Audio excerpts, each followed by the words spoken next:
এই জমিটিকেই কয়দিন আগে মৃত মনে হচ্ছিল, কিন্তু বৃষ্টির প্রথম ফোঁটাতেই সেখানে নতুন প্রাণের সঞ্চার ঘটেছে।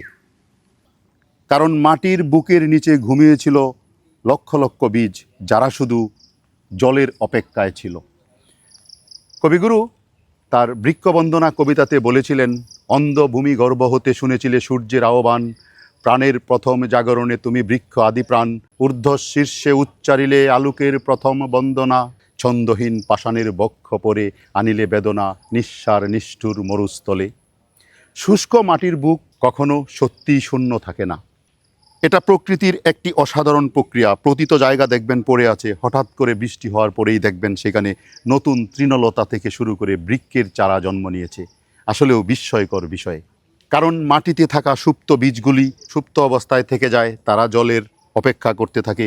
যখনই বৃষ্টি হয় তখনই তারা সেখান থেকে অঙ্কুরিত হতে শুরু করে।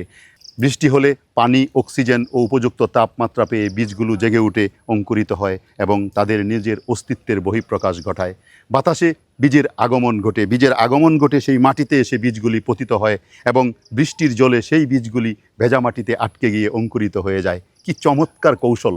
পাখি ও অন্যান্য প্রাণীর মাধ্যমে বীজ ছড়িয়ে এসে পড়ে এবং গবাদি পশু বা অন্যান্য প্রাণী ফলকে সেই পরিত্যক্ত মাটিতে যখন সেই বীজগুলি ফেলে বহন করে নিয়ে আসে, তখন সেই বৃষ্টির জল পেয়ে সেই বীজও জন্মাতে শুরু করে।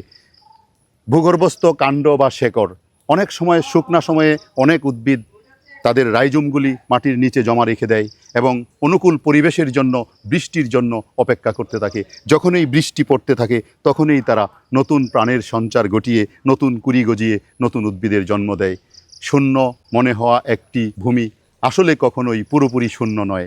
মাটির নিচে সুপ্ত বীজ, ভূগর্ভস্থ অঙ্গ এবং প্রকৃতির মাধ্যমে ছড়িয়ে পড়া বীজ জলের স্পর্শে সক্রিয় হয়ে ওঠে নতুন তৃণলতা এবং জন্ম হয় একটি নতুন ঘাসভূমি বা তৃণলতা আচ্ছাদিত ভূমিটা একেবারে সবুজ হয়ে ওঠে।